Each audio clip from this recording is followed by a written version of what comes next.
All right. Hi, everyone. My name is Lisa Brierley. This is my husband, Scott Brierley, and you're listening and watching episode 16, which we're really excited to share Tina Fletcher with you today. I'll introduce her shortly, and we'll get into this amazing conversation. I know all you women out there, and Ben, very important, want to know more about what Tina has to share with us today. So, welcome, Tina. Tina Fletcher is a writer, a speaker, and an advocate for self-permission in a world that really does reward overcommitment. We're kind of going crazy in this world some days. After years of helping brands craft their stories, she realized most of us don't even know our own story that we're telling ourselves, especially when it comes to saying yes. This is our favorite, by the way, apologizing. Sorry. Or making space for our own needs. Through some sharp insight of storytelling and a touch of irreverence, Tina invites women to reclaim the space between the ask and the answer. So where all the power lies, of course. So welcome, Tina, to Soulmates and Suitcases. Thank you very much. I'm so excited to be here. You're just an amazing couple, and I know you've got an amazing message to get out, and I'd like to be part of that. Awesome. And where are you coming from in the world here? Because we're in Thailand. Um, at, at the moment, I'm in Brisbane, in Australia. Perfect. So welcome. We love that we're kind of hitting everybody globally. Yeah. Lots of amazing people around the world. So let's dive right into our conversation. So one of your big awarenesses is that people are living sort of on autopilot, and especially women. That's kind of your niche area. What are some common signs that a woman kind of starts to notice that, or starts to be more aware of, that she is stuck in this cycle of living on autopilot? And how can women begin to kind of break free from that? I think the biggest thing that women, and they don't even realize it, but they feel this sort of little bit of anxiety every now and then. And it's not like, we're not talking about full on anxiety, but we're talking just that little bit where you go, did I say that again? Did I agree to something I didn't want to agree to? Oh, I didn't think before I said yes, and now I'm making, 200 cupcakes at night time because I agreed to it, or I'm hosting another event that I didn't agree to. And they suddenly realize that they're just overcommitted, they're overwhelmed. And that's not that they're unhappy, but they're frustrated that they could have stopped that, but they didn't realize that they should in time. And that's what the autopilot is that you're sort of always just reacting and reacting. And it's really frustrating. But when they suddenly realize it, that first step, and they think, oh, can I do something about this? And they do. And I'll talk about that after, about what you can do. You suddenly realize that you're in control. And most people don't get that. They think that the world is controlling them, but they have a second where they can be in control and decide. And not the decision isn't always that it's going to be different. You might have thought you were going to say yes, and you end up saying yes.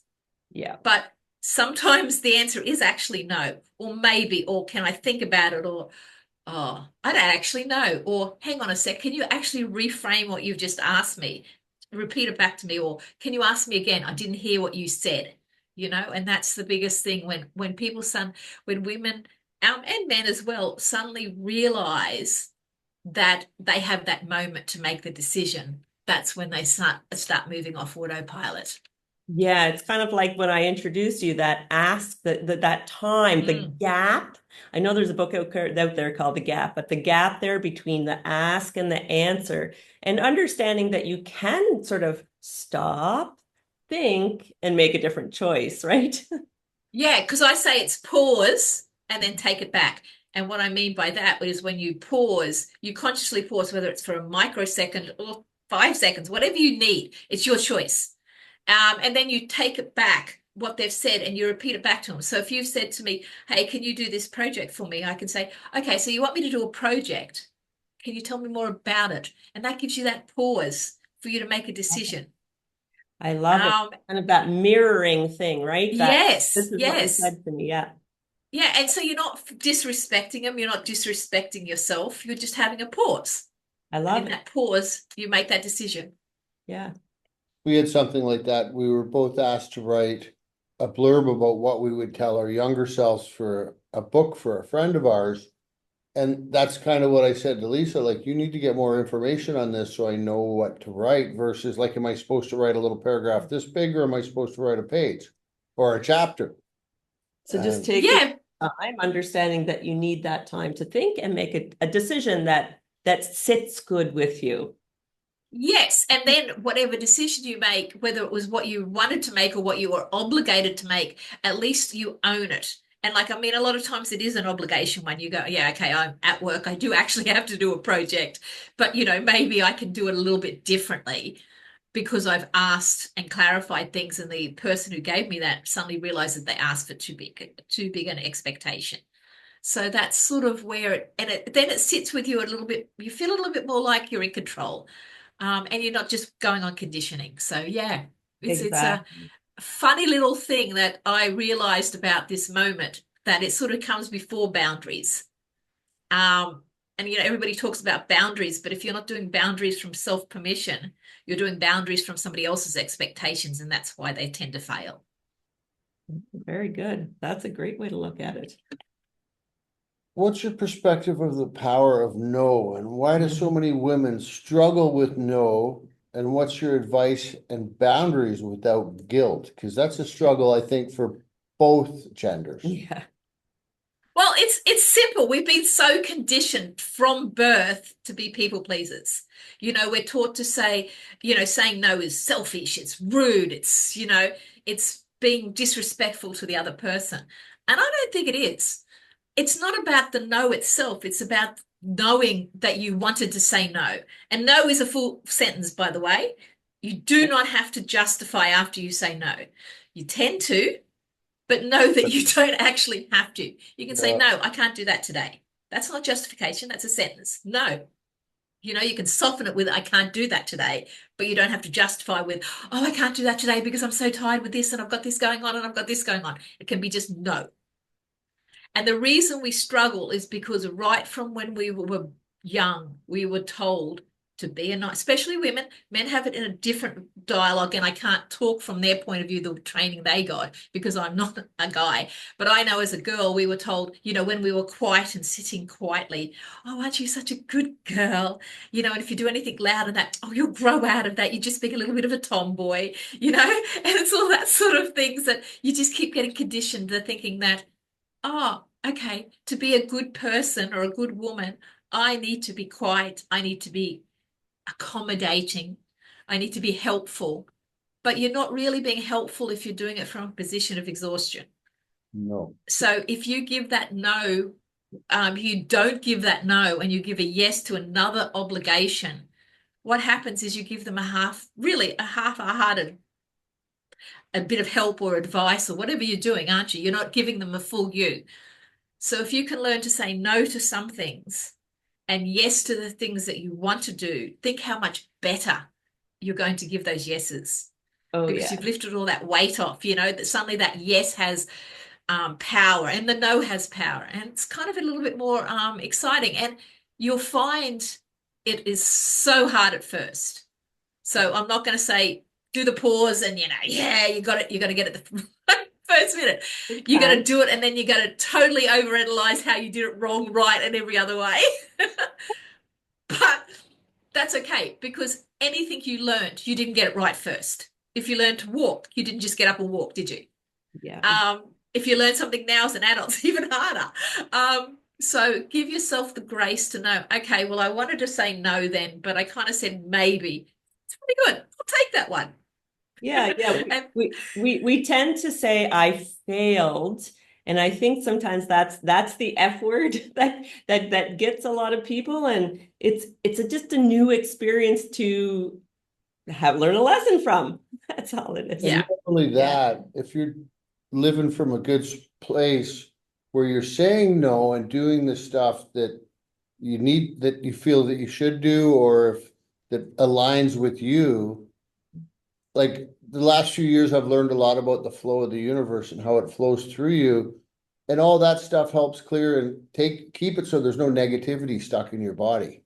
And because once there's negativity stuck in your body, that's when everything starts to pile up and the coping skills go down.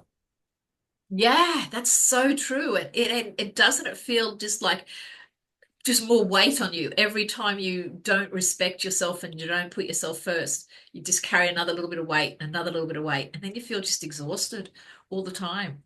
Yeah. But you don't feel like there's a reason for you to be exhausted. Yeah. And that's what I think you think, oh, I just must be lazy or not as good as that other person. But maybe that's exactly what that other person has done, has lifted that weight off themselves. Just as you've said, take that negativity out of their universe. Yeah. And really I guess what's the first step to have a sort of an awareness? So how do women in particular start rewriting kind of their own script of their lives? Like for me, it was going inward, right? And understanding that today is my start, I guess. Every day is my start. Every moment is my start to remind myself that I'm important, right? And that I need the self-care and that I need to take care of me in order to show up for anyone else. Yeah. Yeah. And that's what I say. I say self-permission isn't about being selfish, because if you put yourself first, you can help others and yourself more because you've created your own personal strength. So suddenly you have this personal strength. And I don't call it power as much. I call it personal strength because I think it means more, it's deeper. But then that allows you, as I say, to move away from exhaustion. But if you don't create your own personal strength first, how can you move away from that exhaustion? Because, how can you help yourself? And you were saying, how can we do that? Well, I'm a simple person. I try to break it down to the simplest factor I can. So that's why I sort of talk about the pause. To me, I am always looking at when I'm responding, and not just other people, even myself. Like, I get up this morning and I go and get dressed. I do my hair. Now, I could have walked straight into the mirror, and I've got curly hair. You can imagine what it looks like. You've got the same problem. First thing in the morning, sometimes she can be pretty intense. Like it can be about this wide and, this side's up, this side's down. And you could walk in there and go, oh my God, you just look like a mess. How are you going to go into a podcast today? You're a total wreck. Or you can walk in there and go, okay, I'm going to have to put a bit of work into this, but I can look good. I've looked good before. I can look good again. So that's that pause before I even beat myself up. Exactly. And that's what I think is the most valuable thing you can do, is be consciously aware that a lot of the things you're saying to yourself or reacting to other people is conditioning. The world is never going to tell you you're good enough, beautiful enough, thin enough, fat enough, tall enough, short enough. The world is going to tell you you're not. So the only person that you can tell you that you will believe is yourself. And if you do that, then you can then share that with everybody else, because that confidence will vibrate out into all your family. Not only that, I have a friend that's a trauma therapist, and I went through a phase where I was calling myself stupid a lot. And she goes, Scott, every time you call yourself stupid, that energy stays in you for days. So, and it compounds. Like if you do it every day, it's just going to compound. And I know when I broke that habit, life started opening up. Yeah. Yeah. It's scary, isn't it? Yeah. And that's why I talk about the weight of yes. Every time you give a yes, no, or something that you don't mean to, physically feel yourself putting a weight in your pocket. I'd say a pound or a kilo, and think by the end of the day, how many of those have you got in your pockets? Then you walk in the door of your home, you're exhausted, you're weighted down, and then you react to your family with this weight and wonder why, your home life isn't as good, and you think, well, it's my work that's a problem, but then it's affecting your home life because you're carrying this weight. And you've just got to consciously stop carrying that weight.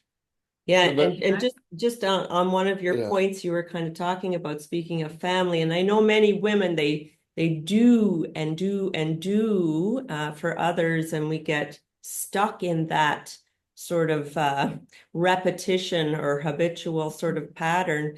I heard a really good quote the other day. I won't quote it exactly, but it was the understanding that we think we are sort of parenting our children well when we tell them what to do. But when we show them what we are doing, it's more effective. And so I know that was one of the things I realized about 5 years ago, which my kids are in their 20s, but about 5 years ago. So nothing is perfect. We learn as we go in life, but I needed to take care of me in order to show up for others. And I think that was just the bottom line for me. That's the understanding I know now as a woman. So, and Yeah, and aren't you helping them more? Aren't you showing up so much better?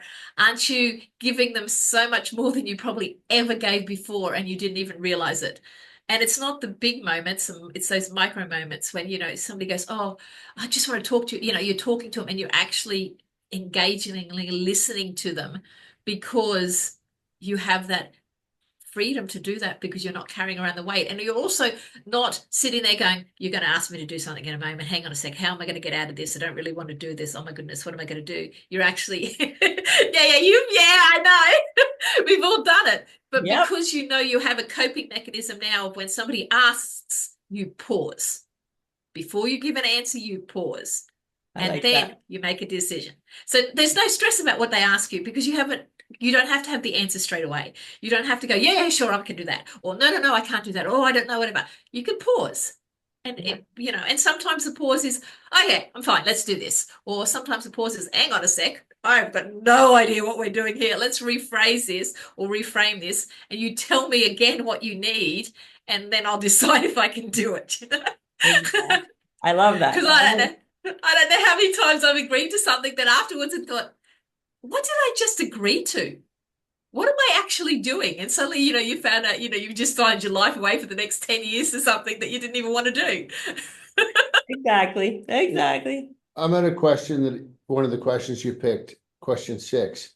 And it's the thing, one of the things that excite me the most in my life, because I listened to this book, Untethered Soul, from Michael Singer, and I don't know if you've listened to it, but it's about the So I will stories. have to. It's amazing. The stories we tell ourselves. And you said that people often don't even realize the stories they're telling themselves.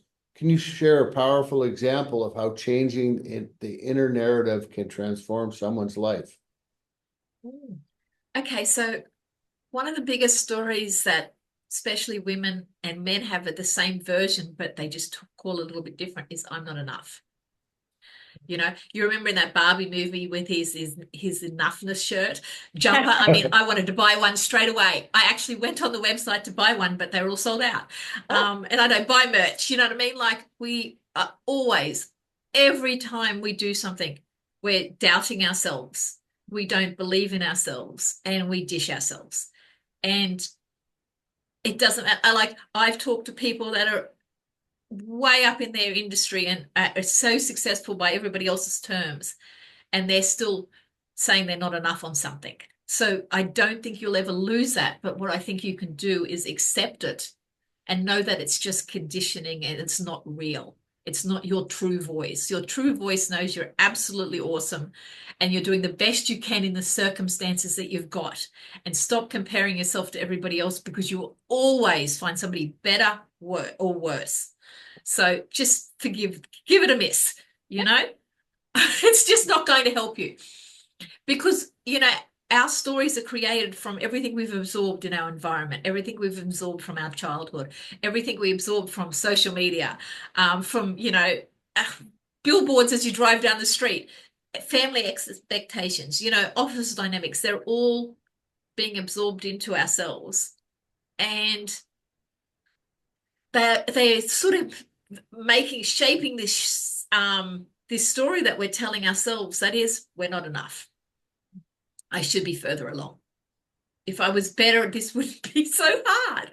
We've all heard those things, right? Just running around in the moment, that little internal commentary. So when that happens, I accept it, acknowledge it, and pause and say, "Hang on a sec.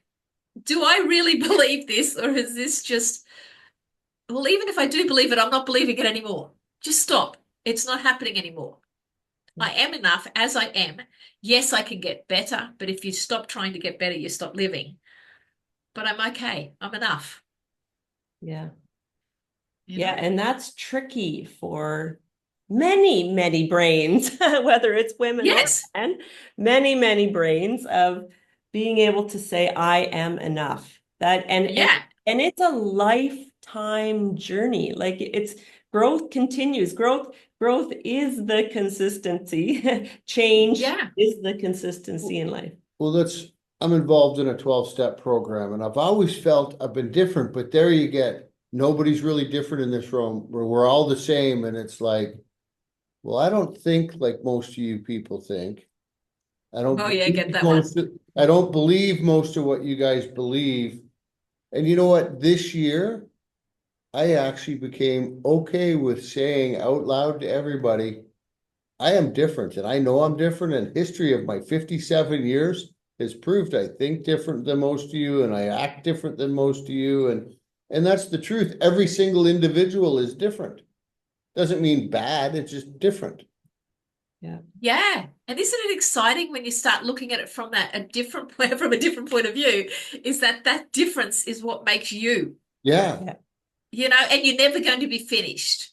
You're No. always going to be working on yourself. But if you can work on yourself from a joy of saying, I'm not finished, but I don't care. This is a path that I'm going, and every day, I get to celebrate the good of what I've done today, acknowledge the the bits that kind of didn't go as I planned, Yeah. and then let them go, because really and truly, what else should you do with them? They're not your weights to carry anymore. You can't get it right all the time. You will get it wrong.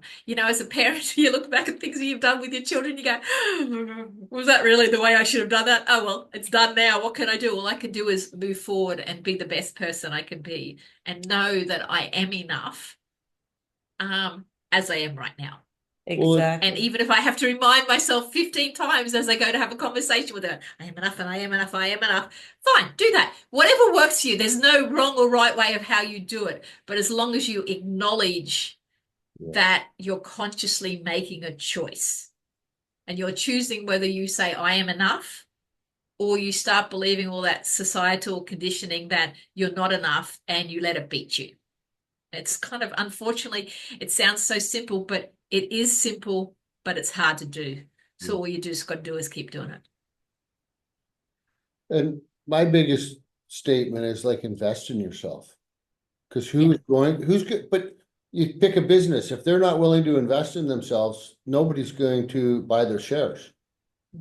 So who's going to invest in you if you don't invest in yourself? And it's like the more that gets centered in me, the more people are investing in Scott, and time and energy and space and all that. And it's really cool because it used to be the exact opposite. And I don't know, like I've said it before, like I almost want to pinch myself on a daily basis at the life that I've created, not that was given to me, that I've created. And Yes. I like your idea of the power of within, I think you called it. Personal strength. No, she said the power of within. And I Yeah. really like that because everybody talks about the power of out here, like people that believe in God and stuff, it's the power out here, but the power really comes from here. Well, it's sort Me. of everything, isn't it? If you don't believe in yourself, how can you believe in anything else anyway? Because it's the same as, like, if you want to give more, if you don't give to yourself first, you can't. Yeah, And I think of the same as that internal strength, and that power it's what guides everything. And when you start consciously living it, it's Exactly. really exciting. It And is. doesn't mean that you won't have bad days and really bad days. But the thing is, when you have a bad day, you don't let that weight overwhelm you. You acknowledge that it was not going the way it's supposed to be. Sometimes you even can have a bit of a laugh about it, and you move on. And then the next day Exactly. gets better. And then the next day after that. And, you start telling those stories to yourself that, um, these are my stories, that I am proud of who I am. And yeah, I'm not perfect, but I don't really want to be. There's another thing. Well, and I think like what you said, where you can get excited for who you are creating. And I know a lot of people, myself included, when you make big decisions, they can be scary too. And so being okay with saying out loud, this is scary. However, I'm going to do it anyway and, build resilience and move forward and grow. And yeah, it's an incredible journey, this thing called life. And so we do have a few minutes left. Oh my gosh, time, just amazing conversations today. What would you say, kind of leave the audience, women especially who are feeling stuck? What's one kind of last message you want to make sure our listeners know from you today, Tina?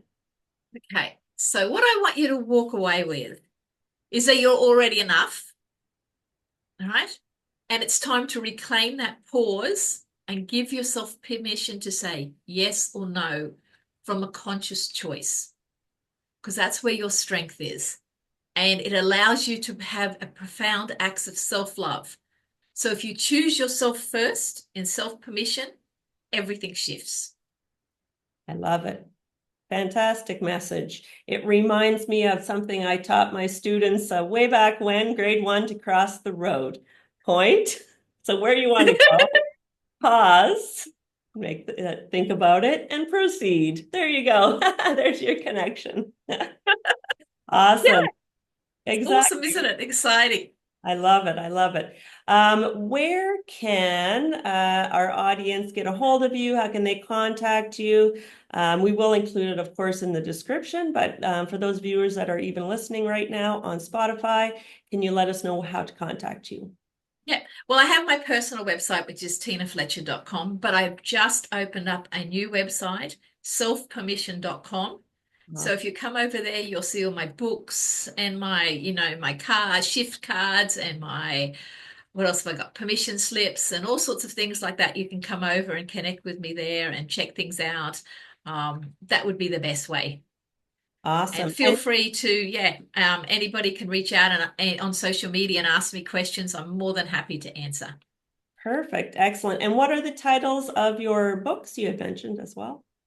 Okay, my first book is The Weight of Yes. It's time to take selfish back.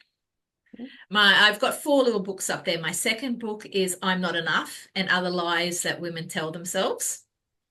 The third book is No Instructions Required. And the fourth book is You Unfinished. Fantastic. You have a full repertoire. Well, yeah, the thing was I started to write them and I realized that I wanted to break them up so that, because there's so many different things that you can work with, that you can just do one journey at a time. You don't have to try to take it all in. I love it. Excellent. Well, so to tinafletcher.com, and can you give me the second one again? Selfpermission.com. Selfpermission.com. So head that way, check out Tina and connect with her. And if you're interested as well in checking out our story and our books, you can find us at forwardwalkingchoices.com. Thank you, Tina, so much. This has been an amazing conversation. And I look forward to connecting more with you in the future and having our audience connect with you. Yeah, me too. It's been a joy. Thank you so much. Awesome. Thanks, Tina. And we'll give you a formal or not a formal, is that the right word? Sure. Our sort of beautiful routine of thanking you in Thai. So we would like to say Kapunka Kapun crop. for joining us. Thanks, Tina. Thanks. Yeah.